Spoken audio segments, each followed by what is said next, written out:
just being fearless and starting before you're ready. Yeah. Because I feel like everyone's kind of waiting for this moment to just begin, you know, and whether that's accompanying a friend in a pub or whatever that will be, you're better at your craft. Yeah. This is the Creativity Clinic, a show that inspires creatives to take meaningful steps to fulfill your passion. I'm Kirsty Hunter, an entrepreneur and founder, best known for my work in creative education and business, working alongside incredible artists to fulfill their ambitions. Here I chat with experts from the diverse pool of creative industries, offering you insights, education, and the motivation to those wanting to make an impact in the creative sector. Liam! Kirsty! Thank you so much for joining me. My pleasure. I'm going to cough and choke. Yeah, cough and Singing choke. all day. We will come to that. But welcome. Thank you for having me. It's just such a delight. We bumped into each other very recently and I managed to convince you to join me. It was the easiest convincing ever. I was delighted you asked. It was lovely. So we're just going to have a really nice chat. But before we do that, can you just introduce yourself? To camera or to you? You can do whatever you like. I'm Liam Godwin and I'm a musical director, composer and musical supervisor. I mean, fabulous. And when we bumped into each other, it's because Liam was at that point doing the MDing of a wonderful show, which we will come to. Yeah. But before I get to that, can you just give me a bit of an insight into when you first thought this is the direction of travel that I want to go in? Because as long as I've known you, you've been into music, musical theatre, singing. But when did that start? I think music was always kind of my escape. Right. So I was not academic, or not huge. I mean, I like to think I'm smart, but I was not hugely academic. Yeah. And I had a really difficult time at secondary school before I went to Brit. And music was always my escape. It was always a place that I felt safe. And I remember a person called Sheila Johnson, who was the head of Richmond Music Trust, and she called my mum, and I was having lots of problems at school. You know, I'm one of those people, if I am like huge ADHD vibes, and if I'm bored, that's when I start being silly. And so I remember Sheila calling my mum in and saying, you should check out the Brit School. Right. And I don't know how, we must have been the only people on the planet who had never heard of it. Oh, I don't know. I mean, you say that. I was so convinced when I think there was a lot of people that thought that everybody knew. Like within the bubble, people go, everybody knows about us. And I'm just like, no, I think they really don't. Never heard of it. They really don't. There's loads of people that don't, particularly if you're not in that world. And then even beyond kind of London.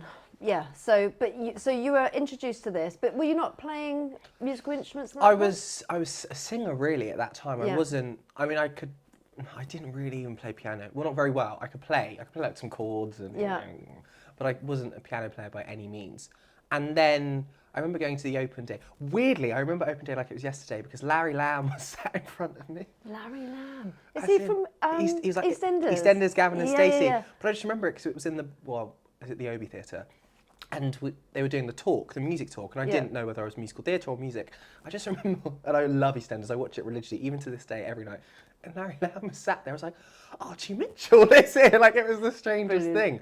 And then I was like, I have to go to the school, not because of Larry, but I was like, it was the most captivating thing, and watching all the kids, and I was like, I have to go here. Yeah. And going to Brit completely changed my life. And so I guess, I never thought about the fact that I never was like, I want to be an MD. I very much went in wanting to be a singer, wanting to be an artist, wanting to be a writer. And then the head of musical theatre, Rob, basically... Love Rob. Hi, Rob. We love you, Rob Holt. We love you, Rob. We love you. But I think he just heard me playing piano one day. Yeah. In just like, literally in a practice room by myself. And then called me in his office. I thought, oh gosh, what have I done? And he said, can you go and like run a rehearsal room? And I was like... Excuse me? No, like, definitely not. And then I kind of fell in love with telling singers what to do. You know, there was something so satisfying about, gonna cough again, about watching someone else achieve something. Yeah. And you helping them get there. That was so much more satisfying than me doing it myself. And I think the moment that I always credit that made me go, actually, I think I want to do this, was the Year 14s were doing a production at the Other Palace. Yeah. And this is when Andrew still owned it. And obviously, because the school had, I don't know whether it still does, but it had a link with Andrew at the time. Yep. And Lloyd Webber, he's talking about. but yeah, and he was like, "Can you go and MD this?" Because Stephen, our teacher, couldn't. Right. But it was the year 14, and I think I was in year 11. I said, "There is no way any year 14 is going to listen to little me telling them, how to sing, what to do." He was like, "Just go and do it, and I did it, and I absolutely fell in love with that cast and what we created, and So you could sight read at that point, though. So you've gone from somebody who can't really play the piano yeah. to 2 years later being asked to then go and do that. But that was because when I was at Brit, I accompanied everyone. Yeah. So we had acting through song, and people literally I'd get into school at 8:40, and I remember Connie one day giving me music and being like, "Play Burn" from Hamilton, or whatever. And so very quickly, it was my sight reading really got really good. I mean, I always read music because I was a choir boy when I was younger. Right. So I always could that helps. That right. helped. So I There you could read treble clef, and then I basically had to learn how to read left hand bass clef. And I was very good at chords. I very quickly taught myself how to play all the chords, and then I got very good at sight reading. But it was actually, now thinking about it, it was quite a short space of time. That's a really short space of time. 2 years isn't that long, is it? No. That is a bit weird, actually. Yeah. And the choir stuff definitely would have helped from you being a really sort of young person and being able to actually read sheet music. That would definitely have helped. But I've always had an amazing ear, though. yeah, My ear's always been my thing, and even to this day, and obviously now I'm a very good reader, but even to this day, my ear is the thing. I can hear a song once and play it just from start to finish. So your parents, are they musical at all? My mum would like to convince the world that she's musical. She Come on, convince the world to sing. Yeah, she can. I mean, Gareth says that everyone can sing. Actually, yeah, he does say that. My mum, I do, bless her, she's very sweet, but we did a karaoke on New Year's. And let's just say lots of vodka sodas were had because they wanted me to be the judge of this thing. Right, okay. And to answer your question, no. None of my family Is she going to watch this? Yes, she is. I do love you, mother, but can't sing. As I like to put it, I'm definitely good for a choir, not good for a solo. Okay. So I'm really happy to sort of just merge with the sort of collective voice. I'm going to text your choir leader and get a solo out of you. I did say it would take me probably 10 years. If we were in a pub and I could have a little cheeky cocktail before. Have you ever done karaoke? I've done karaoke loads of times. We should do karaoke. We should do karaoke. But they sometimes do karaoke as part of the choir. Do they? Sober. Oh no. I can't do that. No. I can't sing after I've had a drink as well. No. All my vocal technique goes, so it'll be perfect. Well, but I think also everyone's a little bit forgiving. If they've had too much to drink, they're going to forget the next day. That's true. And, That's true. You're a little bit more relaxed. I think I would be quite nervous getting up in front of a group of people, particularly who are some of them are really good. Your choir are really good. They are really good. So Liam's mum, what's her name? Lillian. Lillian, come and join the choir. She would love that. It's quite far maybe for you. Maybe there's one closer. But the choir is definitely a good thing. Okay. I'll suggest it. I ran a choir at one point which she threatened to join, which I had to say. So she didn't win on that event? She absolutely did not. She was like, "Liam, I really want to join the choir." I was like, No, this is work. I can't have you anywhere near So it. you're saying not musical? Not musical. So it's funny. And have you got siblings? Yes. And are they musical? Again? Not yet. Okay. I think, I haven't told her this, I think my younger sister will be quite a good singer. How old is she? 12? Let's go with 12. Okay. Too young. Xavier, Gloria and Violetta are quite young. So she's got some time. Yeah. Got some time to practice, get her chops together. So you found your niche, you found your thing, and then straight away, even whilst in year 11, you started working for free, slave labour. Slave labour by Rob. Yes. Yeah, and then you went and studied at university for a BA in music. Yes, I did. The reason I sigh and think about that is because I was never there. Because I was doing Bob, I was doing Get Up Stand Up. So, already at that point? Yeah, so I started doing that show in third year. Right. So I had to make a deal with them basically to let me do the show. Yeah. And it got to a point where I was like, I'm not around, I've been off the show and I'm going to do it. I mean, it would surely be a really easy thing to just be able to say, this is your assessment. No, think. So that's exactly what I thought. I thought, great, I can just write a dissertation on this, I can do it. Yeah. No, no. So I had to, I can't even remember what I did my dissertation on that, it feels like a million years ago.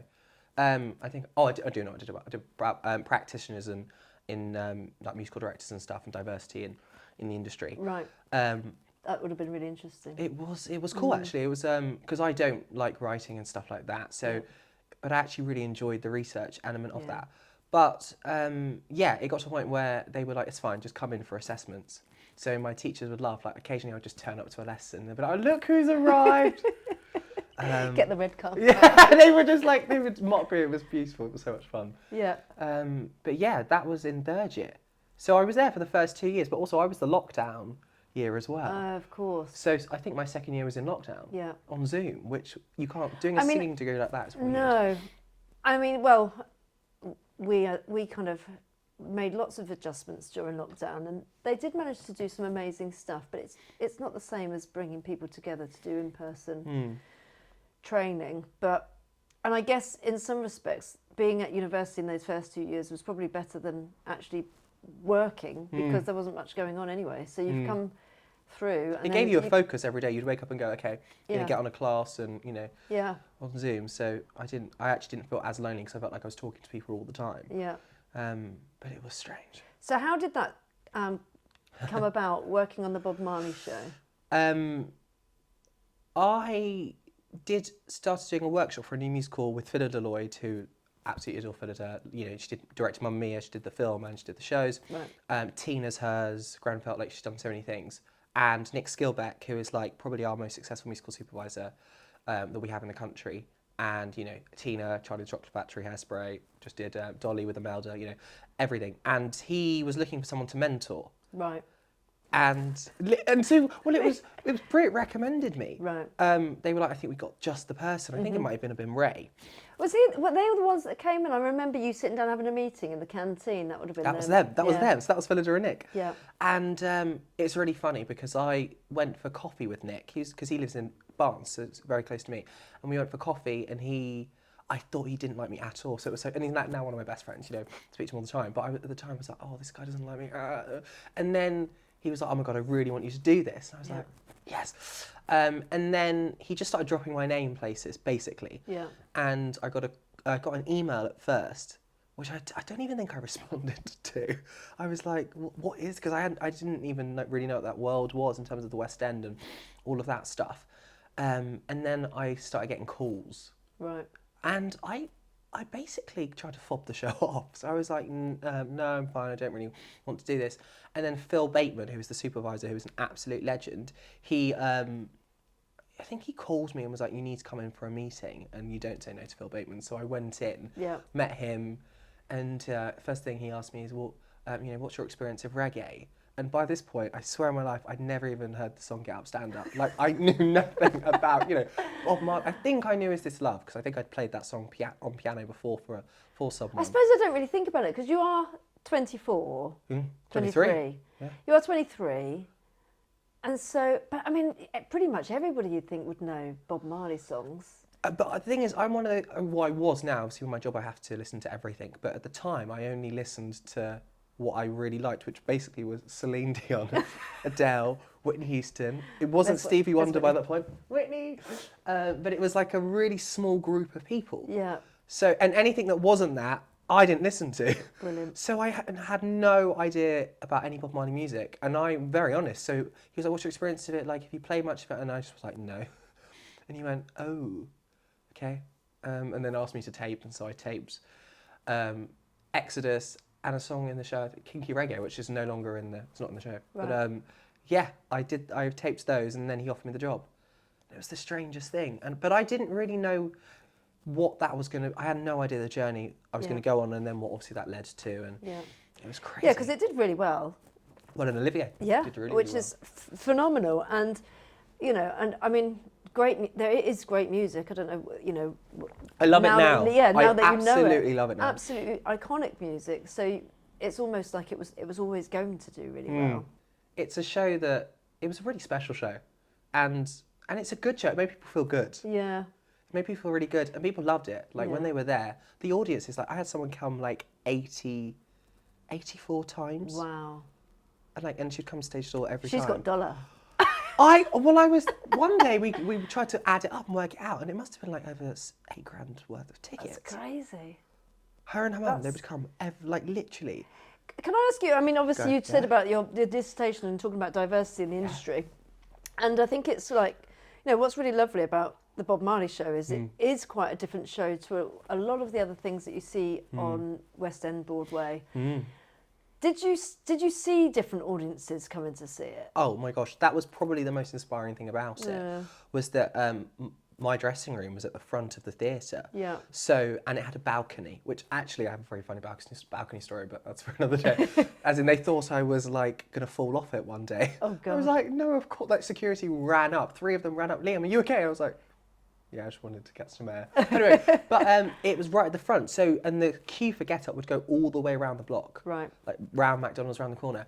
And so I would look down before every show, like to get in my outfit, and I would look down and just seeing the group of people, like the makeup of the audience was just the most inspiring thing. Yeah. And it was people that like had never gone to the theatre before coming to see our show, and it was so powerful. Yeah. And it spurred you on. Like, I did that show way over 300 times, and you know, you get to a point, I was talking about this today actually, where you know the show so well, like I could be reading an email and conducting this thing, and be reading an email and then be going, part 56, and like, and you just know it that well, but that audience is, you know, you would hear them go nuts as soon as we started, and that was just the most inspiring thing. No, it's really lovely to hear that was the impact that it was able to have, because I do think, you know, as much as, I mean, I love the West End, and you know, there's been times that you just think, well, I know that if I've been fortunate enough to see some shows more than once, and that's based on the fact that sometimes when you sit in the Gods, you're going to get a different feeling than if you sit down in the seats. And yes, there are things out there where you can get affordable tickets, but they are still so expensive. Were they more affordable tickets because it was a new show? No, still really high. I remember when we were getting towards the end of the run, and obviously we announced that we were closing, and because for us it was a weird one, because I wouldn't say, we just kept on extending. That's what happened. So it wasn't like the show closed. I mean, obviously it closed, but we just kept on extending, and then they were like, it's just not feasible to. We've got other things coming in this theatre. You've got to get out. That was basically what I was trying to avoid earlier. But it was basically that. It was the theatre wanted a lot more money, and you know, and wanted someone new, and that's okay. And also, our show was very. I'm saying it is. We had fun audience. We had the most amazing audiences, but we would have fights and stuff. Yeah. Like, I remember this is brilliant. I remember a chair being ripped out. Oh wow! from the actual from the front row of the stalls. Oh wow!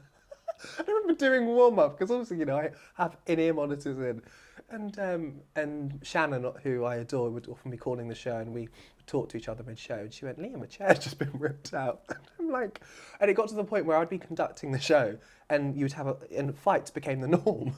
Really? The norm. So I'd be conducting, and I remember once they would always get me on the phone, like I have a light that would flash. Yeah. And so I think we were doing jamming or something like that. To get on the phone, my light's flashing, get on the phone, I'm conducting with the one hand, on the phone with the other.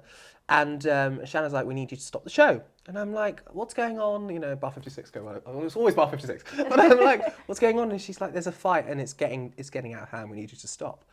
And I was like, no, just keep going, we're fine, we're nearly there. And she's like, no, it's an order, you have to stop the show. And I was like, okay, band, stop, you know, and then kind of, but yeah, it was crazy. Yeah, I mean, that's quite interesting. That is really interesting. I was talking to James Cousins, he's the choreographer for Guys and Dolls. Oh yes. And we were talking about how in that show, I don't know if you've seen it, but just the stage management and everything, they've got 14 moving platforms. So at some point... Is this the new version? This is the one that's just finished last week. Yes. Did you do it with Eileen? Yes. Yes.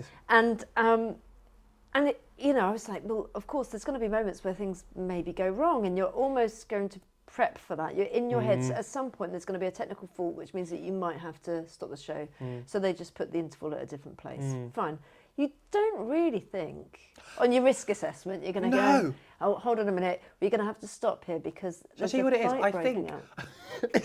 it sounds crazy, doesn't it? I think because we were the second show, we weren't the first show after COVID, but we were the second. Yeah. I think people have forgotten how to be with each other. Yeah. you know, and it always is. I mean, actually, someone tried to nearly start a fight with my mum once, which I just thought was hilarious. But people, you know, they get annoyed at the smallest thing, like you cough or you drop something, or you know, and then people, I think, because people hadn't been together for so long, they just were so intolerant with each other. And there was still a lot of anxiety, I think. I remember that I went to my first gig was Jungle at Brixton Academy. Wow. It was, and literally, I mean, it was probably one of the best nights of my life. Not because it was, I mean, it was brilliant and they were brilliant, but also because it was that sort of, we've been let out of a cage. And so I can sort of see it, but you could still see some people still worrying about the distance. And like you say, if somebody was to cough, you've probably still got a lot you're of so pent-up right. I anxiety. didn't think about that. You're so right. Yeah, it was. Yeah, that makes sense. Okay. So yeah, maybe it wouldn't happen again now because it's sort of people are just chilled people out. that we're used to being back in theatres, but yeah, we were the second show back, and it became a thing. Like you'd always, if you got through a week and something hadn't happened, you were like, you know. And also, I think the lovely thing about that show is it brought in so many different cultures. Yeah. But it was interesting because you would have your typical theatre community and people who don't necessarily go to the first show they're seeing. Yeah.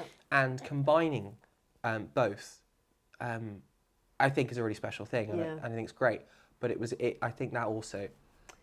And I think, and I suppose also, like, the number of people in my life, you know, the judge of whether they're going to be your mate or not, is like, do you like musical theatre? And if they say no, you're going to go, well, if you don't, you're going to like it. Yeah, I love that. But a lot of people say they don't like musical theatre, and they kind of put us a bit of a standpoint on it. They go, no, I don't like musical theatre. It's like, well, what have you seen? And how can we educate you? Because there probably is some form of musical theatre out there somewhere that you're going to enjoy. And I know that I've definitely converted a number of people. But I think with Get Up, Stand Up, because it is very much about reggae music and the story of Bob, it comes away a bit from the sort of traditional musical. It does, and I think it's weird. We're kind of we're very much in a jukebox world at the moment. There's so many. I mean, when you think about, you know, at one point in town we had obviously Get Up, Stand Up. We had Tina. Yeah. And then there's so many shows onto, you know, kind of these jukebox shows. I mean, MJ's on right now. Yeah. There's so many of these shows because people are obsessed with the music, and we know that ultimately we can get crowds in because of the catalogues. So I often think that if people don't like the traditional sung through musicals, actually at jukebox is quite an easy way in. You know, there's people who would watch Get Up who would be like, there's people who like, I hate musicals, I can't stand them, and come to see our show and be like, because, you know, it was just about having a good time. It was, you know, and enjoying the music. How did Wicked has obviously just recently been in the cinemas, and one of the things and caveats about some of the shows when they were being played was people can't sing. Now they have obviously since done the sing-alongs, but how did you find it in the audiences? Like, were they allowed to sing? Well, see, I think that's also what started a lot of these fights. Okay. I think people because people were really bad. You're like, you were ruining it. Well, you think you're going to a concert. You feel like you were at a concert, and that's, I think, was a huge thing. Is some people thought they were literally watching a Bob Marley concert, and then you've got a traditional theatre person who's like, stop making noise, and then, you know, don't tell me to be quiet, and then boom, you know. Yeah, we had a lot of people singing. Yeah, we had a lot of people. Which so you didn't have a rule that said no. Which I mean, maybe if we'd started the show with, you know, when they tell you to turn your phone off, also maybe don't sing. We should have done a sing-along, actually, thinking about it. Because Six have done that, and there's some shows that have done that, and we didn't. And actually, maybe we should have done a couple of sing-alongs, and that would have dealt with that you guys, problem. If you want to sing, this is the one you go to. This is the show to come and see, Don't go to the other ones. Yeah, I remember taking my daughter to see Frozen, and she was actually a bit older, but it was kind of like this nostalgia, and it was playing on New Year's Day, which is her birthday, so it was like, we're going to go and see Frozen, but then we were in the audience surrounded by 4 and 5-year-olds that were not only singing, but then just rustling, and then needing to go to the toilet every 5 seconds. And that experience was definitely like, I really could have done with not spending £120 a ticket to have this around me. So, ticket prices are crazy. Yeah. They are, I mean, New York's even worse, but they are crazy. Yeah. So you've mentioned New York. Yeah. I mean, I haven't been to a show in New York, so you're going to have to. So what? I mean, if London prices are crazy, what are they paying there? Hundreds and hundreds of dollars to see a show for one ticket. I mean, I think you can spend like $600 on a ticket. Don't quote me on that, but I think you can. Wow. I think quite I mean, easily. what show would that be? Hamilton? Yeah, Hamilton. I was going to say something like that probably. Yeah. I think MJ was quite expensive when it opened. I mean, it still is. Yeah. Yeah, ticket prices out there are crazy, and people pay for them. Yeah. People will. It's absolute madness. I mean, the thing is, at least in New York, I'm going to assume that they've actually got bigger spaces in the theatre to sit down in, or are they still really old theatres? They can't be as bad as ours. No, they're not. But you must really struggle in one of those. Oh, I'm terrible in those. I'm literally there like this. Like, yeah, they're they are big. I'm trying to think of, because when I was out there, I only got to see one show because our schedule was the same. Yeah. Yeah, they are quite. Their seating is better now. I think about it, because I went to watch Wicked, ironically. Because it's my favourite show. It's what made me fall in love with musical theatre. It's amazing. And I was like, actually, that's a lie. I went to see 2 shows. I went to see a show the day before. Literally, we've had our last show, which was a matinee, weirdly, and then I went to see a show in the evening, which is a show called The Harder They Come at the pub, the National. No, the pub. Their National is called the Public, and yeah, so I went to see that, and that was that was quite spacious, but it's New York is a strange one because everything is so big in New York. It's like Wicked, they fly over you, by the way.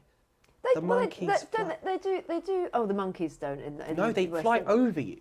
Oh, wow. You could be sat in the stalls and they like fully like launch over you. That's amazing. Everything is You're just. like, I want to get my good bang for my buck. Yeah, and also like I went on a Tuesday.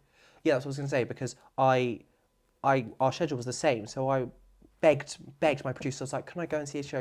I'm here. I need to go and see a show, and I'm not gonna be able to see a show as soon as we open or get into tech and previews. And they said to me, okay, Liam, you can go and see one show. We'll give you a night off. What do you want to see? And we'll sort your tickets. So I was like, I want to see Wicked. And they sorted me out very lovely seats. I went to watch Wicked. So Tuesday, first show of the week. Yeah. And when I tell you, and that's the thing about New York versus London, they bring it on a different level. Right. Obviously I've worked a lot in London and I would never put down what we do. I think what we do is amazing. But New York is something else. Exciting. It is, I think, because I think the competition between actors is so much greater, and to live there, frankly, costs so much money. Yeah. So if you're going to do it, you're going to work and you're going to do it, because it was a Tuesday, and Tuesday off, I often think it's the hardest show of the week because it's the first one back after a day off. And probably quieter if yes. you're not filling the seats. Yeah. But it's the first one, so vocally, you have to warm up again, and, you've just had a day off where you probably slouched and watched Netflix all day, and that ensemble, I remember people upstage left, bringing it, and they could barely be seen, because they're hidden behind, and they were bringing it like they were Alphabet. Yeah. And it was just mind-blowing. So you're in New York because you were doing a show out there? I was doing a show called Misty. Which is amazing. And am I right in thinking, so the guy that's written this was also in Get Up Stand Up? He was our original Bob, Arize Kenny. Yeah. And so that was the connection. So he went, I like you, I'm going to take you along. It was literally that, because I remember we knew that when we'd actually found out that Get Up was closing, so I knew that the show was closing, and Riz had left by that point. So I think he did like 6 months, and he was gone. And, because he does lots of films and lots of amazing work. So he was gone, and I remember getting a call. Well, I'd just done warm-up. I'd just done vocal warm-up, and I hadn't spoken to him really for a long time. And I was like, oh my gosh, I better answer this. So I remember walking in the stalls, and it was the most brief thing. He said, hey bro, Misty's going to New York, you're coming with me. Get some of your agent's email. You got no choice. That was it. That was basically it. Yeah. And I was like, wait, what? And he was like, I think he had to like go on a bus or something. So I was like, I can't talk right now, but you're coming. And that was it. And I was like, what? And that was amazing. It was the most crazy thing. So how long did you do that for? I think we did like 2-3 months out there. Because that was at the Bush Theatre over here. Yes, it was at the Bush, and then it went to Trafalgar in town, and then it transferred. Amazing. And is it going to come back here? I'm hoping so. There was talk about it last year, and I'm desperate for it to. Because I never like to say I have a favourite show, because I think they're like kids, aren't they? It's like having a favourite show feels unfair. But that show is probably the most fun. I mean, Gareth's different, because Gareth is more kind of a pop gig. But in terms of musical, I mean, actually, ironically, Misty's a play with music. But in terms of that form, Misty is the most fun I've ever had. And it's about, tell us what it's about. It's about gentrification. Of London, right? Hackney, yeah. So And so how was that received in New York? Well, we redid it for New York. Okay. So we took the mick out of Hudson Yard, basically, Right, okay. which is like this crazy, millionaire, billionaire playground Yeah. in Manhattan. So we kind of used their Hudson Yard Okay. was our Hackney. Yeah. And what was really interesting, I'd never even thought about gentrification, all that stuff. And Yeah. then when I was in rehearsals and Mauricio was, because that's where he grew up. He grew up in Hackney, and he still lives there now. But hearing, about all the stories with his family and all that kind of stuff, it was so inspiring, and not inspiring is the wrong word, but it just had such an impact, and it was a really cool show to be a part of, and they loved it. Yeah. And we didn't know. Well, I think Riz always was chill and was like, they're gonna love it because he's done it so many times now. He knows that people just respond to it. But it's an abstract show. Yeah. So I didn't know. You do something like Get Up and you go, okay, 90% of people Yeah. will love this, 10% maybe fine, whatever. Misty, when we were rehearsing it, I was like, this show is random as. It's very random. Yeah. And yeah, they went absolutely. It's probably the best reviewed show of my career thus really? far. Yeah, that was crazy. Yeah, and I think that, there's so many people that we can really identify with, especially if you've been in a space for a really long time. I've lived in London for, 20 years now, and have been in lots of different areas, and you can see gentrification happening. I've worked in Peckham for 8 years, and that what happened over the time. There's loads of things that are really positive, but you can also think about if you're a local that is there, that's been there for 20 years, 30 years, 40 years, you can probably see that there's going to be a huge impact on the local community that isn't maybe quite so positive. And Yeah. yeah. Well, just lots of people got kicked out of their homes, basically. Well, yeah, exactly that. And it's sort of, look, this is what we can bring to the area, and we think we're doing something better for it, but actually then you go, well, who's it better for? You that filled your pockets, rather than the people that are here who've been here for a long time. Yeah, 100%. But, yeah, it's all about postcodes and how close you can get into London. I mean, even where I'm moving to next, like, there was a time when no one would want to live there. I mean, Elephant and Castle. No, yeah. I haven't actually been to Elephant and Castle since, I think they've now done something with all of the underground sections where you go, where the hell are you? At which point have you actually come out of? You know when you get completely lost and you've got to cross about 20... I mean, you saw me trying to get here. Yeah. I'm useless with going anywhere. I'm hoping I've solved your problem You for the have. world. City Mapper is City game Mapper. changer. Okay, I've City downloaded Mapper, it. if you want to sponsor the next video... You really should, City Mapper. Because Liam has now got City Mapper. It's absolutely amazing. I wouldn't be able to get around London otherwise. But yeah, Elephant and Castle, they were trying to do some work in Elephant and Castle, I would say, again, about 20 years ago, and they had this big development plan that they were going to do. And it was just, change just takes forever. But it's just such a great location. I mean, it's so handy. You're in Waterloo in, 15 minutes? You're in Vauxhall in literally 10-minute walk. Yeah. Yeah, it's so perfect. It's a great place for somebody that's going to be, It's perfect. I can finish the show and be home in 15 minutes in a car. It's perfect. Yeah, absolutely ideal. So you've done New York, you've been in the West End, and, that's quite hard to then go, well, how do you top that? Yeah, I think it was all very immediate. And it was strange because and I still feel like this sometimes now, but a lot of it doesn't feel real. I think I've learned to make it real because it is my life, but it's weird because, I was 20 when I did Get Up Stand Up. I was 20 and I was, conducting a show in town, and I was 21 when I did Misty. And it was bizarre. But I think about that all the time. I'm like, what is next? Because you get to a point as well when you've done so many musicals that you're like, people often are in my position when they're about 30. Yeah. And then, and then you work for like 20 years and then you retire or whatever. But I'm like, oh my gosh, this is all so fast and so sudden. It's such a, I don't know, it's a weird, it plays on my mind a lot. So do you think much about, because you're going to get, like you say, people are phoning you up. So you want to be like hot off the press. It's like, no, I'm too busy. I've got so many things.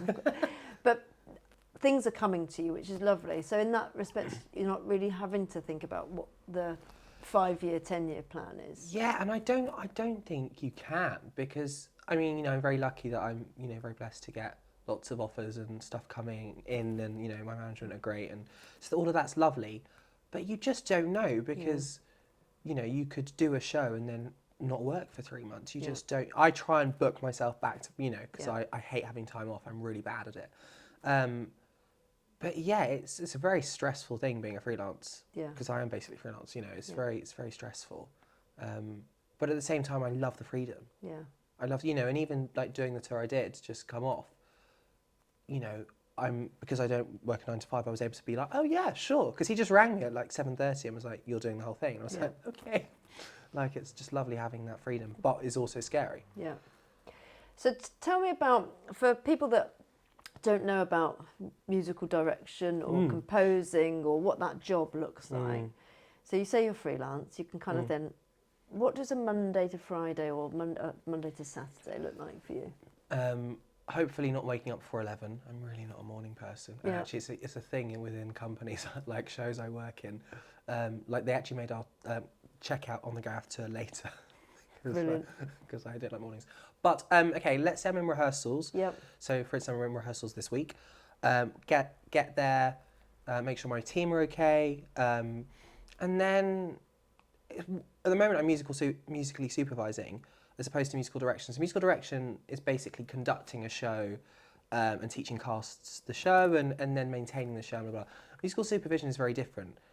I mean, most of my job on this show is people management. Right. So I manage the MD Yeah. and make sure he's fine. I've got an amazing MD called Ashton, and he's great. And he is very self-sufficient. So a lot of the time now he's really up and running and the show's up and running, I just can leave him to it, which is great. But yeah, that's kind of a typical day. I'll go to rehearsals, check in with everyone, chat with the director, chat with the choreographer, make sure everything's working fine, any meetings with the producer I need to have. And then if the show is open, I leave them to it. So like with Play On there, I haven't seen the show for like 3 months. Okay. Which is probably quite bad. But I haven't seen it for a while. It was because I was on tour myself. But yeah, that's a typical day like that. But like if I'm on tour, I would wake up 11, 12. We'd have lobby call at 1 o'clock, travel to where we're going, get there, do sound check, and then have a little break. I learned about microwave meals on this tour, which was really funny. I'd never had one before. I don't know how I hadn't. It's probably a good thing. Oh, yeah, it's probably, they're not great for you. But yeah, I learned about that. So we would go and like have some food and then do the show. Yeah. Next hotel, as you go to your next hotel that you're going to stay in. We're just about to be interrupted by a cat. I love that. Which I can hear her coming. She's like a... Sounds musical. She's the bells. Yeah, the bells. So if you get attacked in a moment by a cat. That's okay. Okay, cool. Sorry to interrupt. Carry on. Yeah, so I would, and then do the show, get to the hotel, sleep, and do it all over again. Yeah. Oh, hello. Hello, friend. She's given us a hello. Hello. Does she normally? Yeah, well, she doesn't always give us a sort of a vocal, but she obviously wanted to show off. She's auditioning. What do you think about my singing? Hello. This is Raffi. She's a Maine Coon. Oh, as you can see, she's not the biggest Maine Coon, but she's a bit of a beast. Hello. Oh no, she's gone. Most amazing tail. So it's relatively relaxed in some respects, but you could be doing really late nights if you're having to stay with every show in the evening. Then it's a late night. So it depends. So musical supervision, I find at the moment much more relaxing. Yeah. But like doing a show like Gareth's is exhausting. Yeah. So that you go from the two opposite ends of the spectrum. Like doing Get Up Stand Up, sometimes I would do that show 8 times a week, and Misty, I did every single show, 7 shows a week, and that is exhausting. I find that really exhausting. And what would be a typical run for some of the things that you've done? So Get Up, we did 1 year and 3 months or 4 months, something like that. Yeah, did the show about 300 and something times. And so where do you get a break for like the holidays or whatever? I'm really bad at taking breaks. So they just get somebody else in when you're not We there? have like a thing called DEPs. Right. So you might have like an associate or an associate conductor or something who just comes in and their job is basically to fill the chair while you're not there. Okay. But yeah, it's not really. I mean, you can take breaks. You can be like, I want 2 weeks off. Yeah. But most of the time, you just take a show off. Keep going. Yeah.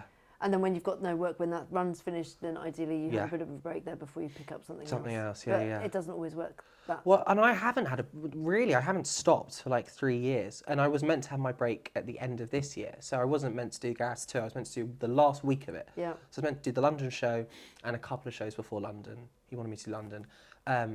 But so that was meant to be my break. And then, you know, he Yeah. rings and you go, okay, and then you're on tour for You go, why 2 not? months, and it's like Yeah. crazy. So this is the Gareth Malone tour, which Yeah.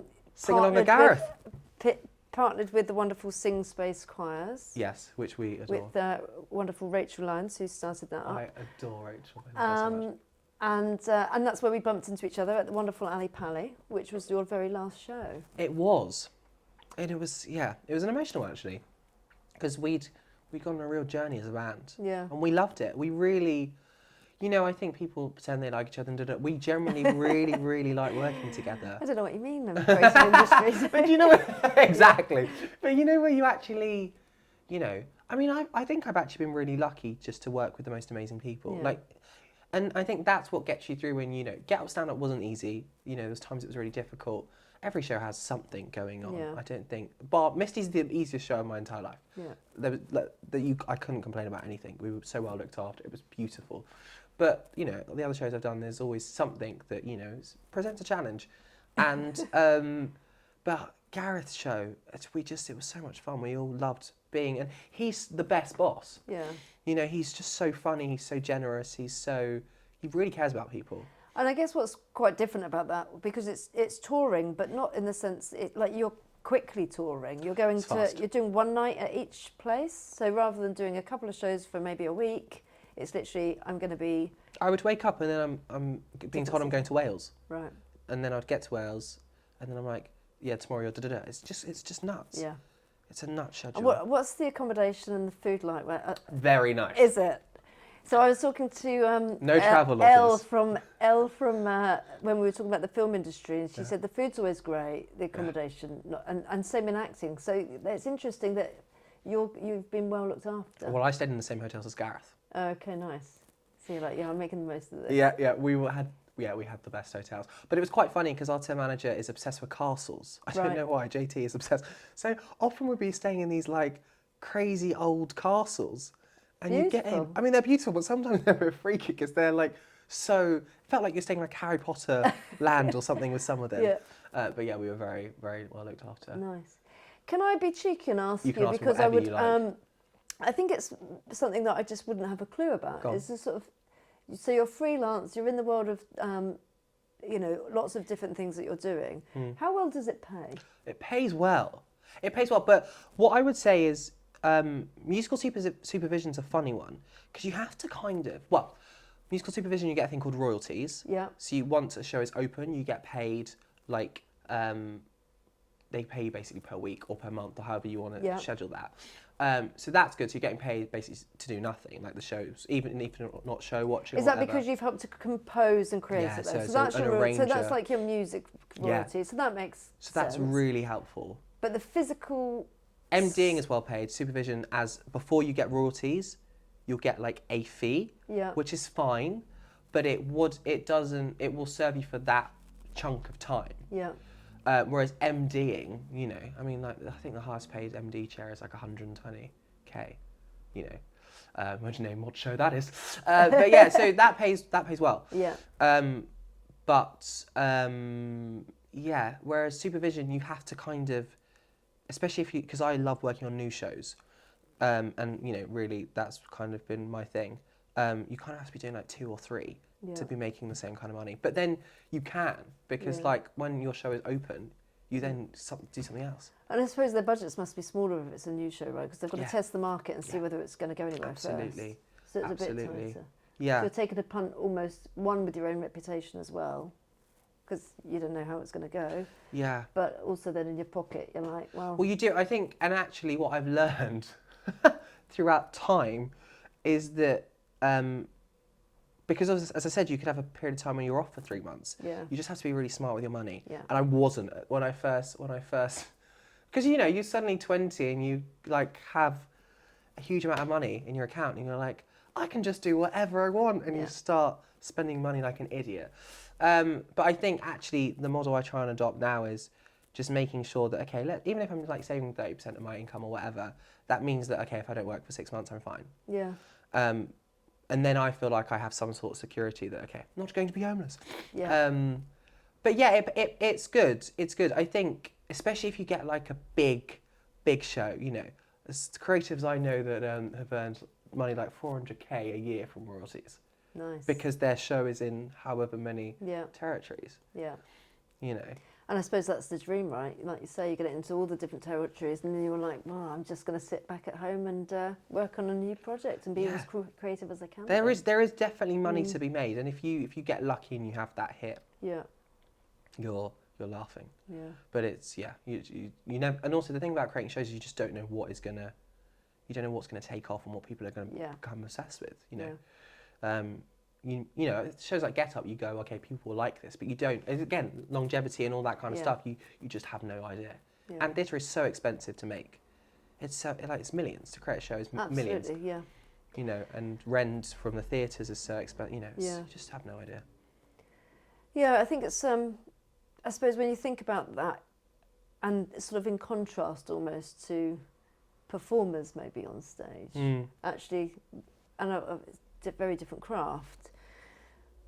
And there's less of you than there are of the performers. But I suppose it's quite interesting that you chose to not go into the performance side of things, and you've gone down a very different, and probably because of that, you've had a much more secure career. I think so. Yeah, I would agree. I think, and also, I mean, it's something that I really get annoyed about a lot because, you know, I think performers in America are really well respected. Yeah.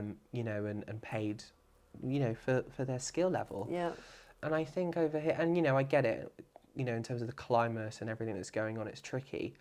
You know, coming out of COVID and stuff like that, it's, you know, producers are having to be tighter with their purse strings, and I completely understand it. And it's better to give someone employment than not, you know. But I really wish that performers were paid over here their worth. Yeah, a little bit more. Yeah, because I know performers who have done shows that wouldn't be able to afford to watch their own show if they were just going to watch, you know. And I just, that breaks my heart. You wouldn't be able to actually afford to buy a ticket, if you were just a normal punter, buy a ticket to watch your own show. Yeah, that's mad. That doesn't make any sense to me. No, and you'd think, and I'm sure there are opportunities for this, particularly if you're performing in a theatre where maybe the person who owns the theatre might own multiple theatres. You'd think there'd be a bit of a deal where it's a bit like you get 3 free tickets for it's crazy across the board. I don't know. Well-being and staff benefits. Yes. That's what you'd hope for. Yeah, absolutely. Yeah, everybody gets at least that after 6 months. We should petition the theatre owners and the producers, shouldn't we? I mean, they might already do it, so sorry if you don't. Yeah, no, it's really quite nice. It's nice to hear that you're in work a lot, because I think a lot of the time I'm having conversations with people, it's still very much a backup. Some people have to have another job before they get to the thing that they need. It's so common. And or they're just really having to think about their purse strings still. So, you know, but I'm 46 and I still think about my purse strings. So sensible. So in terms of like, if you could have, if there was a dream show that, I mean, you might create it yourself, so it might not even exist yet. But if there was a dream show, you sort of talk about Wicked being your favourite one. If you had the opportunity to... I have to conduct Wicked at some point in my career. Okay. I was actually saying that to my agent the other day. I want to do more stuff with artists. I've sang with a fair few people. I've sang with Stormzy and JP Cooper and... Yeah, you know, Stormzy. I was there, I saw that performance. Did you? Yeah, I was there for that. I was hoping I was going to get cast. I don't know. Well, now you're in the choir. Listen, it could happen.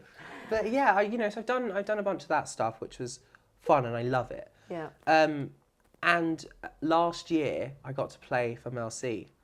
From the Spice Girls, and that was the first person that I'd accompanied of that stature. You know, I'd worked with them as a singer and done choir stuff and BBs for artists, but I never actually accompanied and kind of MD'd and worked with a singer of that caliber. And I want to do more of that. Okay. Working with Melanie, I mean I adore her. We spoke the other day because it was a year since we'd worked together, and I sent her a photo of that day. It was so lovely, and we had a really lovely chat. But yeah. I want to do more of that. So that's kind of... Anybody in mind? I mean, I always joke with Stuart, it would be Adele. It would be Adele. It'll be Adele. So come on, Adele. Come sort me out, Adele. Sort me out, yeah. No, come on. She'd have to come back here or you'd have to go there. I mean... Well, weirdly, her agent is a friend. Oh, well, there we go. Yeah. So, but I hate doing, I would never do stuff like that. But it's, I would love to work with Adele. Okay. Just- Or Celine on the moments that she's performing again. I know, it's so sad, isn't it? It is sad. It's it is crazy. sad. But yeah. she's an amazing woman. So yeah. Celine would be up there, but I think Celine is too, because it was always Celine, and then I was like, but is that too close? Do you know what I mean? That I just think you can't get out of that. I feel like I could rehearse with Adele and it would be chill. Yeah. Because like when I worked with Melanie, you know, it was funny. She's the only person I've ever met that has a circle. Right. So she generally has like the hair person and the Okay. and she was just so lovely. And I didn't look at her as Melanie, Mel C from Spice Girls. So I was able to just look at her as a person. Whereas I don't know whether I could do that with Celine. Whereas I think I could do that with Adele.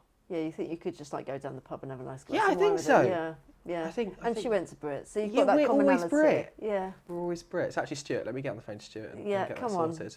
I mean, I think it would be still quite difficult. But Yeah. we used to get lots of people going, doesn't Adele just give you loads of money to the school? It's just like, it doesn't work like that. Can't just keep knocking up and going, can you give us some cash, please? I know, if only. She talks about the school really highly, so Yeah. that's cool. Yeah, I mean, it would be good, wouldn't it, to play the keys for. That would be fun. It would be fun. I think I'd have a good time. So any artists at the moment, but any specific artists, if anybody wants to reach out and Feel need free. some Get in touch with my compliment- management. Yeah, I'm around. I'll put it all in the show notes about how you can get in touch. Yeah, that would be really fun. Have you got any advice for anybody that, because your route into this world is quite unique, and not everybody's going to have an option to go to the Brit School, and maybe not have the connections and the networking that you've had, because I think it's just almost cascaded and gone. Yeah, it definitely aligned. Blown up. When you speak to other people in the industry, and were to give advice for people out there, how could other people do it, or what? I think what don't could they be do? scared to talk to people. Right. And I meet with people all the time. Like, I mean, I don't have social media anymore, so that's slightly harder for people to reach out to me. But people always somehow manage to get my email, and I'm totally cool with that. And meet people for coffee, like especially up and coming MDs who want to do like break into theatre and stuff. I think it's just not being scared to reach out to people. Like and you need to build a body of work. So and that body of work doesn't have to be the West End, or with artists. It doesn't have to be that straight away. Mine definitely wasn't to start with. But yeah, I think it's just being fearless and starting before you're ready. Yeah. Because I feel like everyone's kind of waiting for this moment and just begin, and whether that's accompanying a friend in a pub or whatever that will be, you're better at your craft. Yeah. And then hopefully that opportunity does arise. And as long as you're ready when I say ready, I mean as long as you're kind of in a place where you're good enough and you can continue to grow from that moment, I think that's the way to go. Because I would, as you said, my journey, I don't pretend it was like, I mean, obviously I've worked hard I've worked hard on all my jobs, but things did align, and I am very well connected, and I was lucky that I knew this person who knew this person, and and it aligned. But yeah, and there's so many ways to network with people, whether you go to a show and you speak, you bump into the manager, and there's so many ways to chat to people. But I think a lot of people are scared to actually chat to people.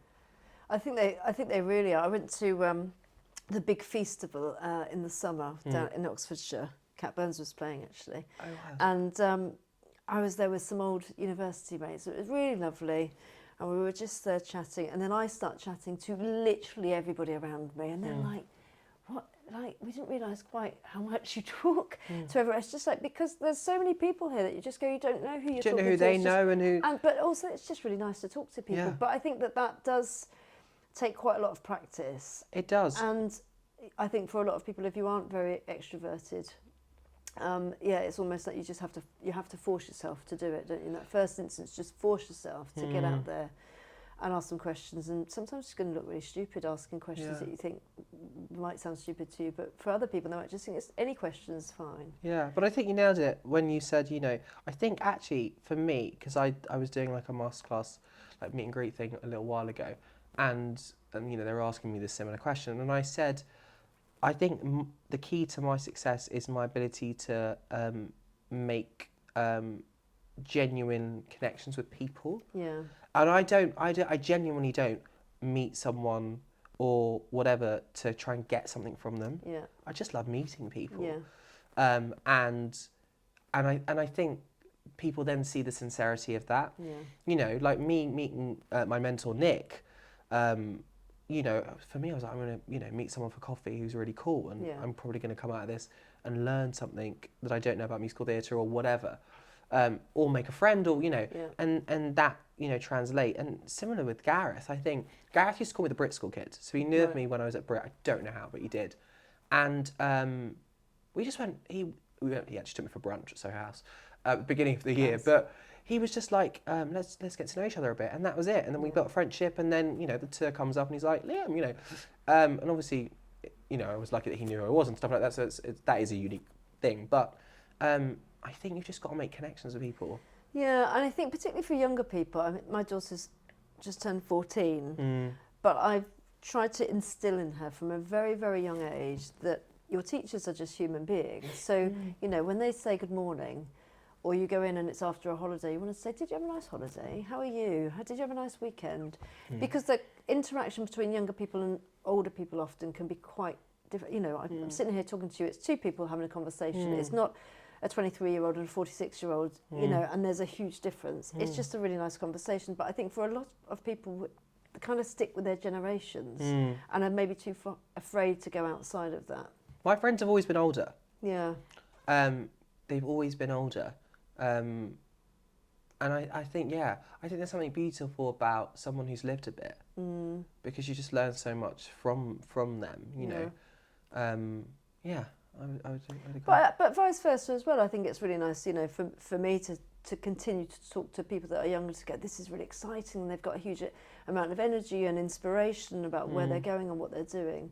So I think it's always a mutual benefit, isn't it? And that's the bit. And it's not necessarily I'm going to get something out of it other than just a nice chat and a coffee. A really nice chat and a coffee. Yeah. But I think that's great advice, and it is do it before you're ready is a really sort of nice sort of mantra to stick. That's by. a Rize's. I remember we were doing a meet and greet / Q&A in New York, and someone asked something. They asked, you know, what's the best bit of advice you've ever got in your career? And that's what he said, and it's always stuck with him. I was like, actually, you're right. Because when I did Get Up Stand Up, I mean, I like to think I conducted that show very well. But when I think back to my first show, I wasn't ready. Yeah. I wasn't a West End. I mean, I was a West End MD, but I wasn't in terms of I wasn't the level that the other West End MDs are. I wasn't.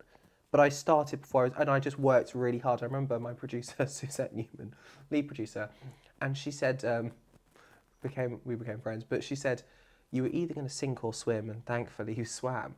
And, you know, but that was it. And I just worked really hard, but I wasn't, you know, I didn't deserve to be in the West End. Yeah. You know, I just went for it and you've see made what it happened. Happen. Yeah. You know. So the boy in the corridor that I told to stop being a dick. I told you that. That was so funny. So we bumped into when we saw each other. Liam then proceeded to tell me that when we were at school and I was in a position of authority, I think you were running around the corridor doing something. I don't know what you were doing. Probably just being typical me, wasn't it? And I think apparently I said, "Stop being a dick." I can't imagine that I would ever say anything like that. But you were just always so cool. I just remember. She was like always going, "Oh my God, Kirsty's just so cool." Ah, thanks. That's so. You were just so nice. no, but you know, and I think that's what Brit is amazing. That what you said about the relationship between teachers and students, it never felt like, I never felt that separation of, oh my God, they're a teacher. We can't have a real conversation. Like we were just able to talk to you guys like human beings. Yeah. So seeing you as, you know, deputy head, you don't like shake in the corridor. You could just, and you know, you could just say that to me, and I'll be like, have oh a yeah, conversation. Stop being a dick, Liam. Yeah, you're amazing, and you're wasting your talents right now. Go and get back in there. Literally. Yeah. No, I think I do vaguely remember you running around. And I mean, I was also, because it's really funny, Brit School's a funny one. You get into the school and you want to be, you know, you're on your P's and Q's and best behaviour, and then it does become normal. Yeah. It does become like, oh, this is just a normal day, and you know, you get comfortable. I think that's the worst thing about the Brit School, is you get comfortable. Whereas actually, I think you shouldn't. I think you should always, you know, try and be You're on still, although I think that, you know, if you start in year 10 and then you're going into year 10, I think everyone goes, oh shit, there's new people, there's fresh. I see. They Interesting. kind of get like, oh, there's a bit of competition. Yeah, fair So enough. I do think that it kind of shakes people up a bit and they go, oh, I better work hard. And But I remember being in year 11 and just being like so chill, and then Yeah. you're like, hold on, no, I've got one place of, I think is it still 7 people or whatever it is, you know, you're one, you know, for every place there's 7 people that auditioned to be it depends. I'm not going to give away the statistics. Oh really? Yeah. But yeah, so there's it's something, whatever the statistic, but something like that. And I don't know where did you get that from? I remember googling it because No, is that complete rubbish? It's complete rubbish. Oh my god, I love that. It's complete. Is it her or lower?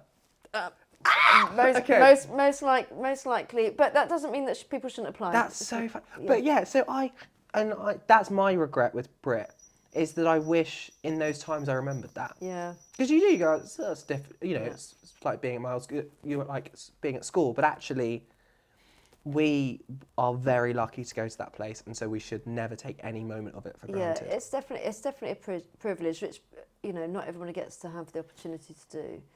But people work really hard when they are there, and I think that's the nice thing about, you know, I've interviewed a number of people now, and having spoken to so many, what I don't want is people to get the you know, the picture of like, oh, this is such a place where it is like a fame school, because we've really worked very hard. It was a really hard working space. And it's all about potential, that school. Absolutely. So you kind of see the difference of people when they come in. You know, you've talked about the fact that you didn't really play the piano, and then you come out of it 2 years later and you go, something's just sparked with a huge honing of, you know, support that's really holistic. It's not just about teaching you how to go and play the piano or sing or act.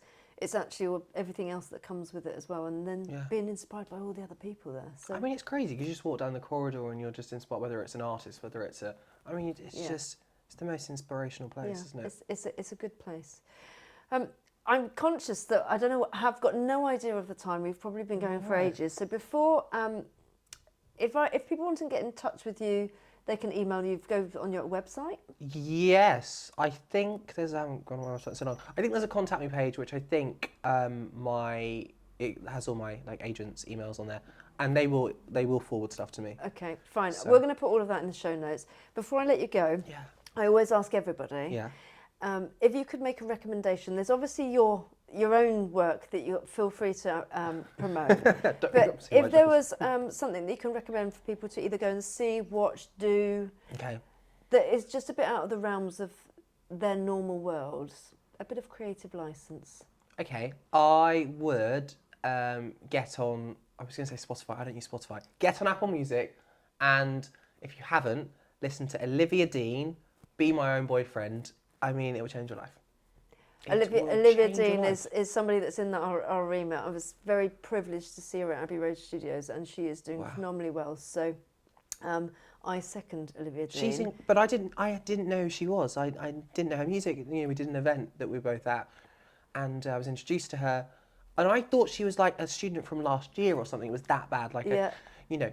And then she sang, and it was like, who on earth is this? Like, she is incredible. So stunning. It was stunning. It was it was an LP that I bought this year for my daughter for Christmas. It was the top of her Christmas list. It was the one thing that she wanted more than anything else. Really? So, and she's been waiting for it for a long time. So she got Olivia Dean. But Olivia had started during lockdown. She had a beautifully quirky yellow van that she was taking around the country and just driving and touring around the country singing at that point. That's so cool. It was really cool. So she's doing really well. So yeah, absolutely. Liam, it's been an absolute pleasure. It was so good to chat to you. And we should just do this again. We should absolutely. I would love that. And but yeah, thank you. I really appreciate you coming and joining me. Anytime. Thanks. That's all right.